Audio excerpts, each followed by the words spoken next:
ഈ സംഭവ കഥ നടക്കുന്നത് തമിഴ്നാട്ടിലാണ്. 90 കാലഘട്ടത്തിലാണ് ഈ സംഭവം നടന്നത്. അന്ന് മുഖ്യമന്ത്രിയായിരുന്ന ജയലളിതയുടെ ഭരണം അഴിമതിയിലും ഏകാധിപത്യ പ്രവണതയിലും ഒക്കെ മുങ്ങി നടക്കുന്ന സമയമായിരുന്നു അത്. ആ സമയത്ത് മുഖ്യമന്ത്രിയുടെ വാഹന വ്യൂഹം കടന്നു പോകുന്ന സമയത്ത് കുറേയേറെ സമയം മറ്റു വാഹനങ്ങൾ പോലീസുകാർ വഴിയിൽ തടഞ്ഞിടുന്നത് സാധാരണ പതിവായിരുന്നു. ഏതാണ്ട് ചിലപ്പോൾ മണിക്കൂറുകളോളം തന്നെ പല ആളുകളും ഊഴം കാത്ത് ഇങ്ങനെ കിടക്കേണ്ടി വരും. ഒരിക്കൽ പ്രശസ്ത നടൻ രജനീകാന്തിൻ്റെ കാറും ജയലളിതയുടെ യാത്രയ്ക്കായി വഴിയിൽ പോലീസുകാർ തടഞ്ഞു വെച്ചു.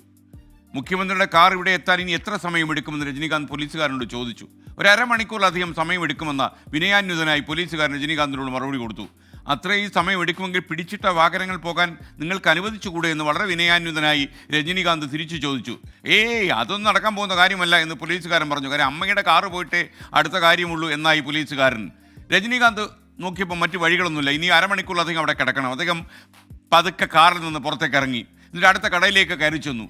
കടക്കാരൻ ഞെട്ടി. ഒരു സിഗരറ്റൊക്കെ വാങ്ങി അദ്ദേഹം സിഗരറ്റും പോയിച്ച് കടയുടെ വരാന്തയിൽ ഇങ്ങനെ പുകച്ചുകൊണ്ട് നിൽക്കുകയായിരുന്നു. രജനീകാന്തിനെ അപ്രതീക്ഷിതമായി കടയിൽ കണ്ടതോടെ നാട്ടുകാർ ഞെട്ടി. വിസ്മയം കൊണ്ട് 4 വാർഡും ഈ വാർത്ത പാഞ്ഞു. റോഡ് മുഴുവൻ നാട്ടുകാരെ കൊണ്ട് നിറഞ്ഞു. ജനങ്ങൾ രജനീകാന്തിനെ കുറിച്ച് എത്രയോ കാലമായി അദ്ദേഹം നേരിട്ടൊന്ന് കാണാൻ ആഗ്രഹിച്ച് നടക്കുന്ന ആൾക്കാർ മുഴുവൻ വണ്ടികളിൽ നിന്നൊക്കെ ഇറങ്ങി. റോഡ് മുഴുവൻ ജനനിബിഡമായി. ജയലളിതയ്ക്കായി ഒഴിച്ചിട്ട റോഡിലൂടെ ഒരു വാഹനവും നീങ്ങാൻ കഴിയില്ല എന്ന അവസ്ഥയായി. ഒടുവിൽ ജയലളിതയുടെ വാഹനം വന്നാൽ അതും ബ്ലോക്കിൽ കുടുങ്ങും എന്ന അവസ്ഥയായി.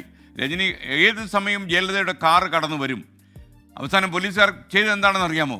രജനീകാന്തിൻ്റേത് അടക്കം അവിടെയുള്ള എല്ലാ വാഹനങ്ങളും കടത്തിവിടാൻ പോലീസുകാർ ആവശ്യപ്പെട്ടു. കടത്തിവിട്ടു. ജയലളിതയുടെ ഭരണത്തിനെതിരെ രജനി പിന്നീട് ഈ സംഭവത്തോടെയാണ് ആഞ്ഞടിച്ചത്. അദ്ദേഹം അന്ന് പറഞ്ഞ കാര്യമാണ്. ജയലളിത വീണ്ടും തിരഞ്ഞെടുക്കപ്പെട്ടാൽ ദൈവത്തിന് പോലും പിന്നെ തമിഴ്നാടിനെ രക്ഷിക്കാൻ കഴിയില്ല. ഈ പ്രസ്താവനയാണ് 96-ൽ ജയലളിതയെ ആടപടലം വീഴ്ത്തിയത്. കനത്ത തെരഞ്ഞെടുപ്പ് തോൽവിയാണ് അവർക്കുണ്ടായത്. ജനങ്ങളുടെ വോട്ട് നേടി ജയിച്ചവർ ജനസേവകരായി നിലകൊള്ളണം. അകന്തയിലേക്ക് ആഴ്ന്നു പോകുന്നവരെ ജനത ഇന്നല്ലെങ്കിൽ നാളെ കൈവിടും. ചിലപ്പോൾ അല്പം സമയമെടുക്കുമെന്ന് മാത്രം. കാര്യം ജനങ്ങൾക്കിടയിലൂടെ നടന്ന് അവരുടെ വീട് കയറി മോരുവെള്ളവും കുടിച്ച് വോട്ടും വാങ്ങിച്ച് പിൻവാങ്ങിക്കഴിയും. പിന്നെ 20 വാഹനങ്ങൾക്ക് നടുവിൽ കയറിയിരുന്ന് ജനങ്ങളുടെ ഹൃദയത്തിലൂടെ ഓടിച്ച് കയറുക എന്ന് പറയുന്നത് ആളുകൾ ആലോചിക്കണം. കാരണം നാളെ ഈ വാഹനങ്ങൾ ഇല്ലാതെ വരുമ്പോൾ വീണ്ടും പഴയതുപോലെ മോരുവെള്ളം കുടിക്കാനായിട്ട് ഈ വീട്ടിൽ കയറേണ്ടി വരും എന്നുള്ളത് മറക്കണ്ട.